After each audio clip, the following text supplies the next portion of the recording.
160 of those families, but that's the only amount of rice we could give because we have several other places to go. So 160 sacks of rice, and those ladies were tears in their eyes when they got that sack of rice that was given by a farmer over in eastern Arkansas. And we shipped it over, praise the Lord. Back to the shoes again. This is some more shoes that we had from a church up in northern Arkansas. Gave us this boxes of shoes that were brand new shoes in the box. And so the ladies were also tickled about that. Some of the houses looked this well after that storm came through. And they are people living there. There are also people living in this house that has part of the roof was left. And they're trying to get it rebuilt. But, you know, we were there in February. That thing happened at the end of October last year. And so they're not rebuilding very fast. But time to cast off, and this little guy, I don't know if he ever gets to go to school, but he's working for the man that owns the boat that we had to go in.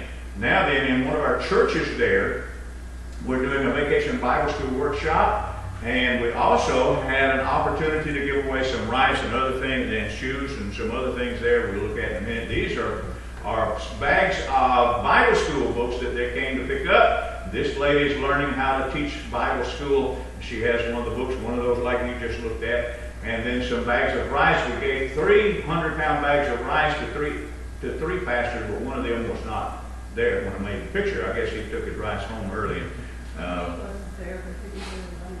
He came a little bit later, and we did get his picture later. That's right. But anyway, 3 bags of rice, and these pastors will distribute that rice among their churches, their church members who were devastated by the typhoon.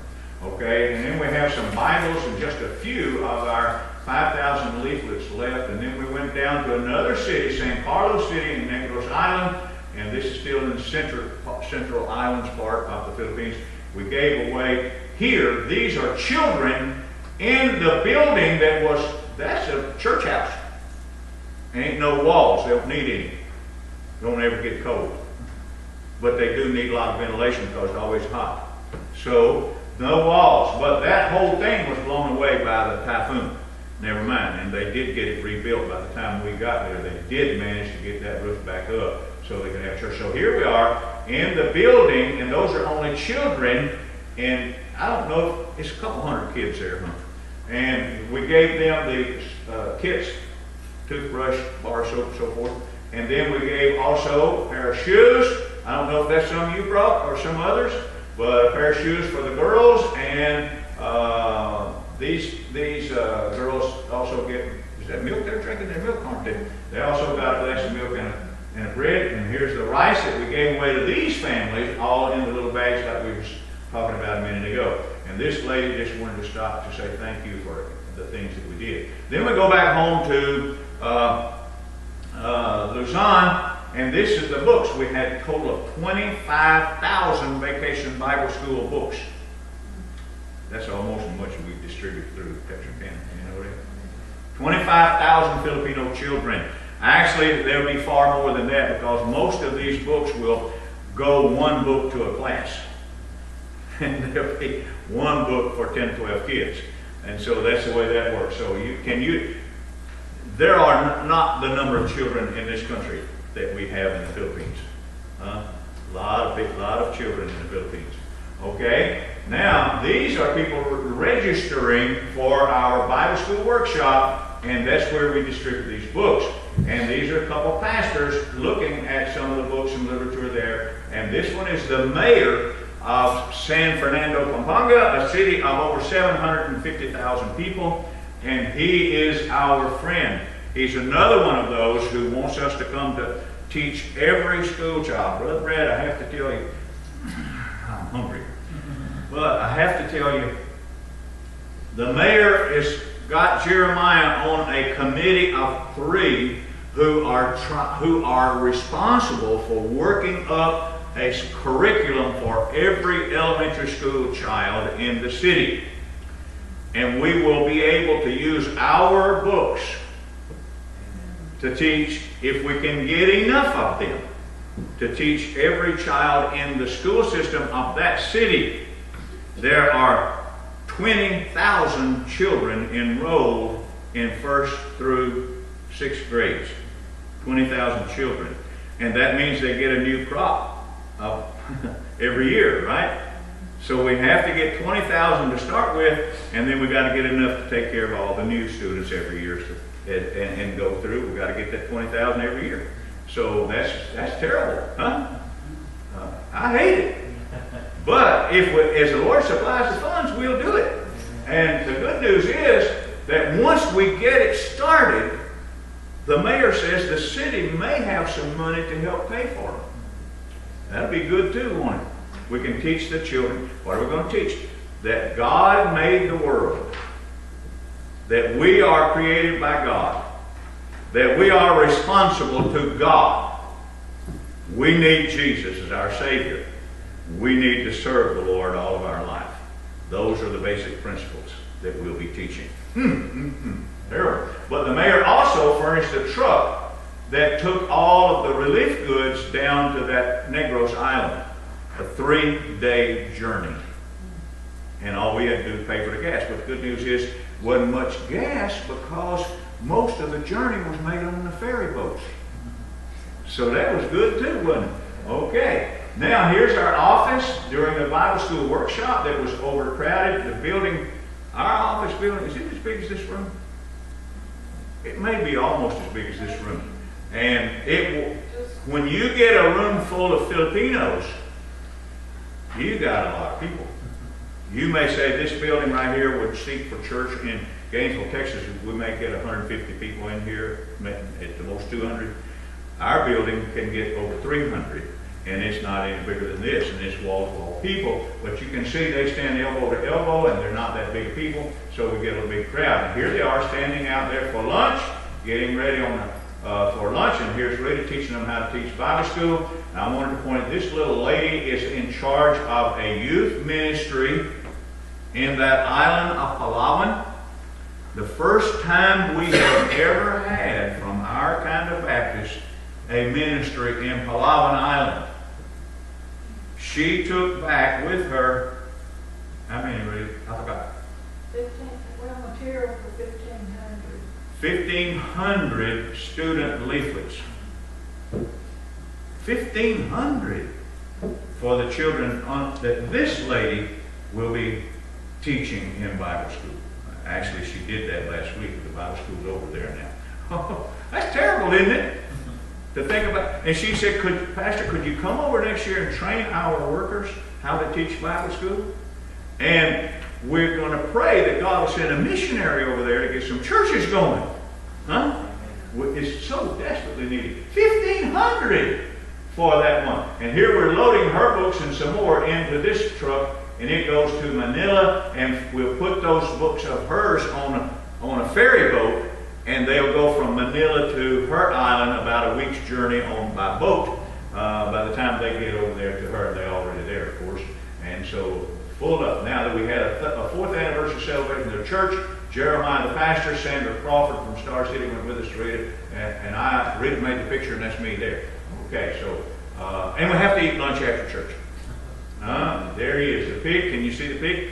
And then the elementary school, not over for our humanitarian stuff. Rice again, and we're there, and we gave them that rice, and they'll have that for a feeding program. They'll make rice soup, and that means that just about a couple ounces of rice will make a bowl of soup, and they'll feed those children that are hungry when they come to school. That was for their summer feeding program, wasn't it? Well, the undernourished, I think there was 100. 100 students every day. The ones who would come for the feeding program. And so that's part also of our ministry. Why are we doing all that? Because if a kid is so hungry he can't listen to you preach, ain't no need of preaching till you feed him. So we're going to have to do some of that. Where'd the chairs come from? Sir? Where'd the chairs come from?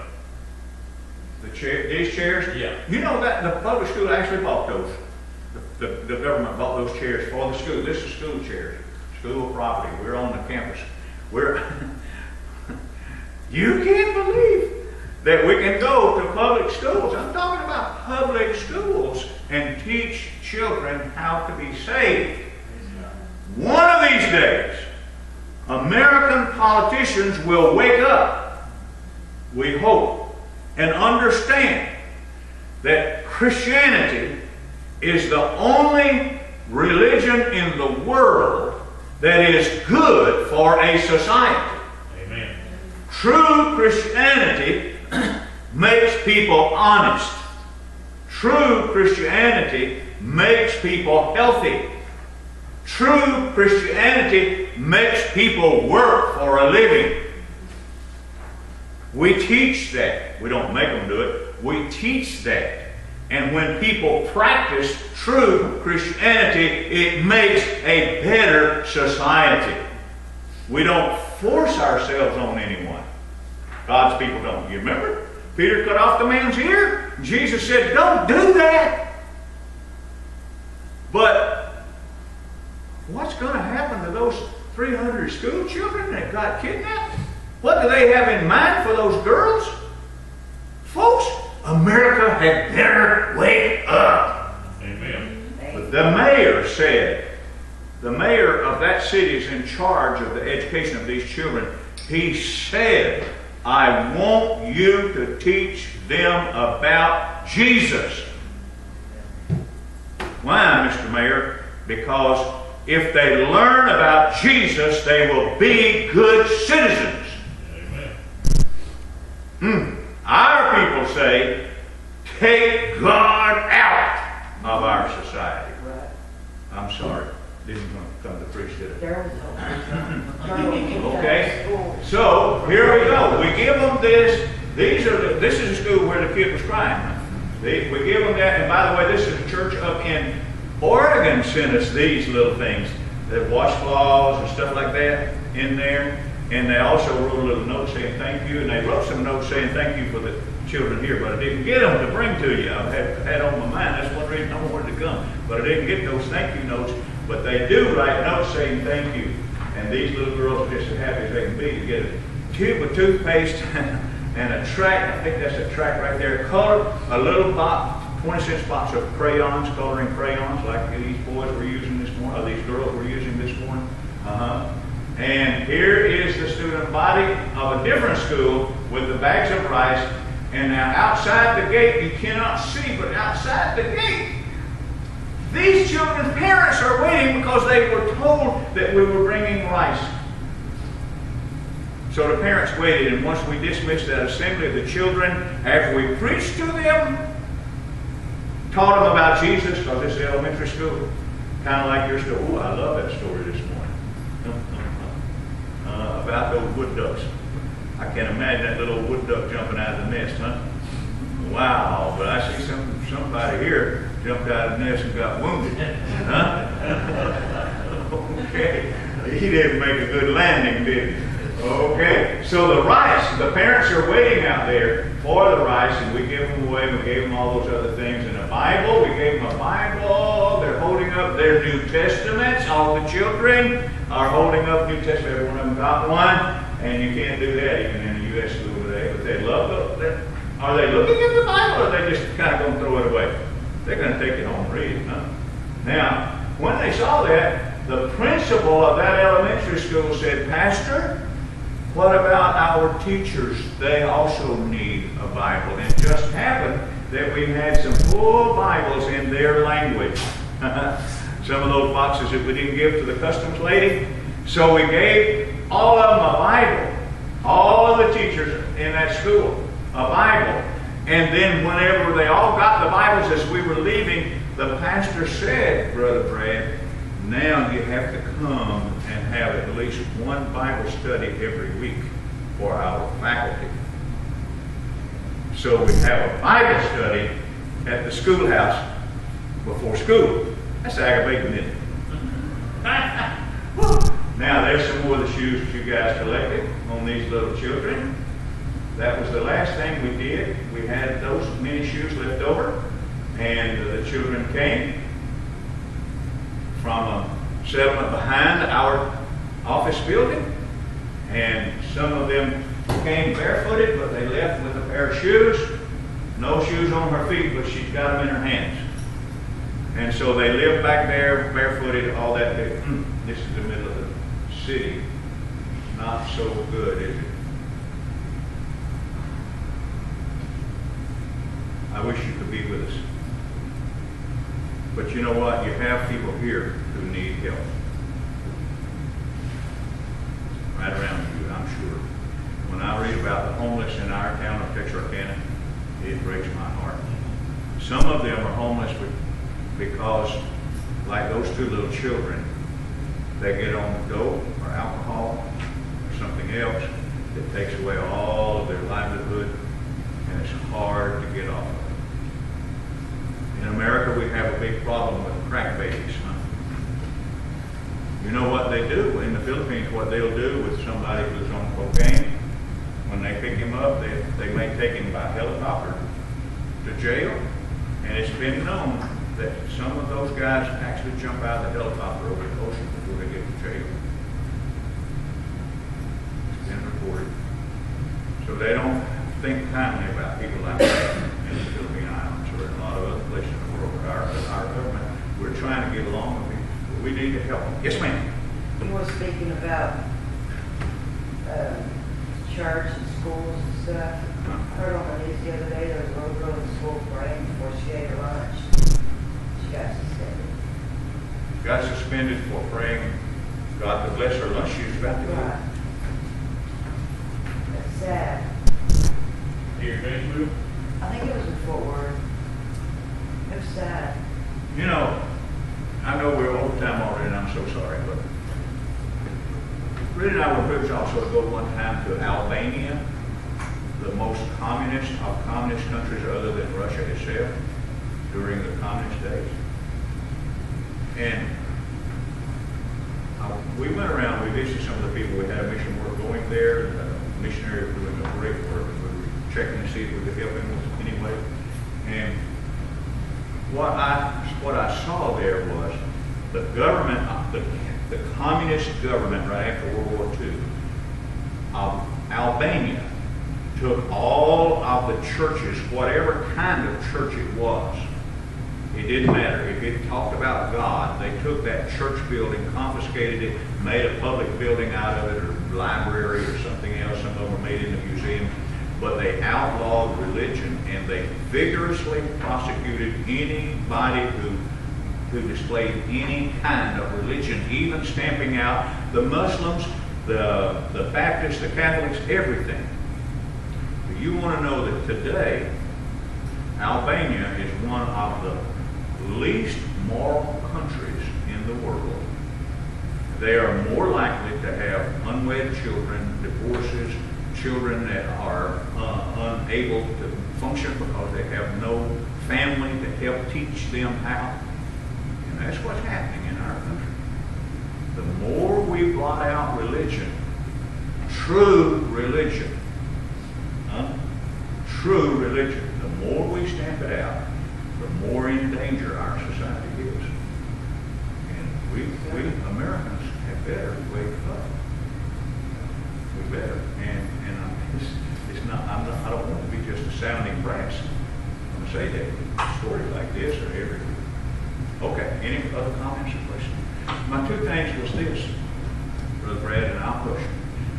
One, we're here to do what? Exalt God. And when we don't do what we were made to do, it's kind of like trying to take a bulldozer and use it to fix a flower bed. You can't fix a flower bed with a bulldozer. You need to get the proper instrument. God created us for the express purpose of exalting Him.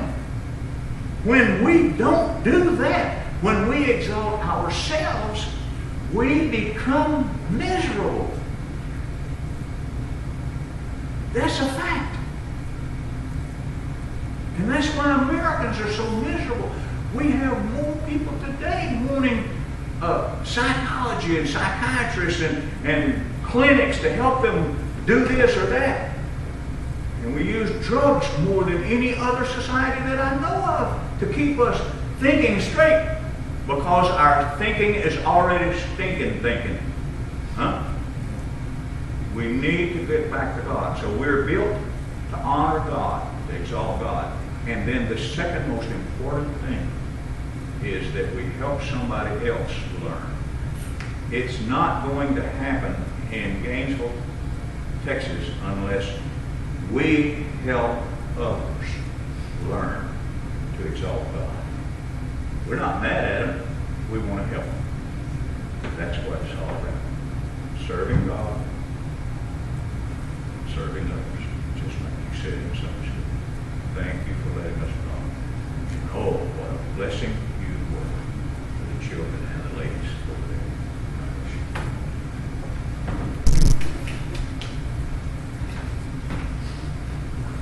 Thank you, Brother Bill, for sharing your heart with us this morning and just the work that you do over there. And, we need more people like Brother Bill, don't we? Yeah. And we praise God for him and his work. And Jonah and Noah and Brother Troy, if you want to come this morning, and we're going to take up an offering for Brother Bill and his work. And we're going to trust him and point it in the right direction where it needs to go. So if you want to just take those things and just set them to the side and make sure we don't get these things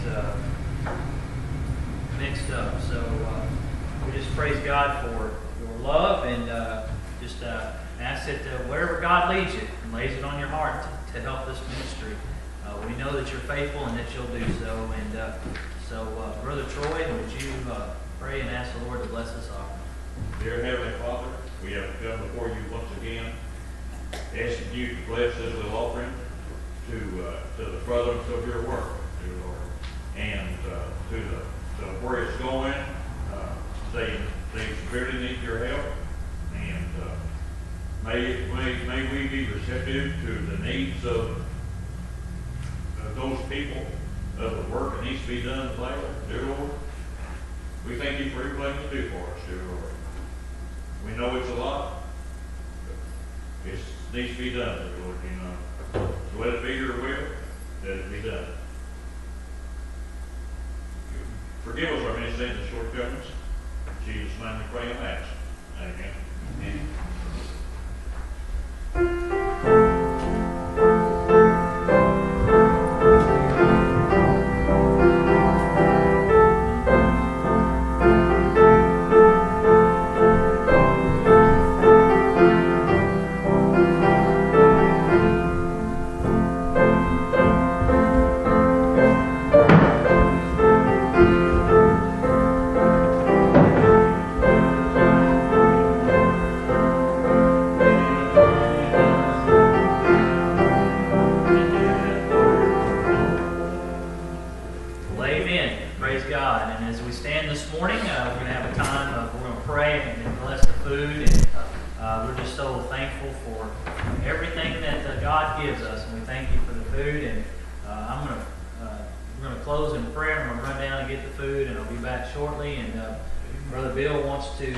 Open his table up for you guys to come and read his table. All right, you got that in control. Get her over there. So if you have any questions for him, we'll meet in the back and you can ask away, and I'm sure they'll be full of answers. And if you want to help in any way, just get with Brother Bill and Miss Rita, and I'm sure that they're needing all kinds of help. So God's Word, we talked about this morning. We can indirectly be involved, or we can directly be involved, wherever the Lord lays on your heart. So let us pray and dismiss the services. And Brother Harold, would you close us and also bless the food while you're at it, please, sir. Dear Heavenly Father, thank you for this day and the privilege we've had together every day to study your word and worship you, Lord. Pray that you'll be with Brother Bill and his work that he's presented here today, dear Lord. Pray that we can help in any way that we can, that your word may be spread around the world, but also it might be brought to you, dear Lord. Pray that you'll be with us here in our community, dear Lord. Pray that you'll bless us here at this church, here on the work here, in our local community as well. Pray that you'll be those the prayer requests have been asked for. Ask that you'll be with each and every meeting for you will. Ask your blessing on the meal that's about to be received, dear Lord. Remember each from nourishment from our bodies and our bodies in turn each for your service. Which will give my sins.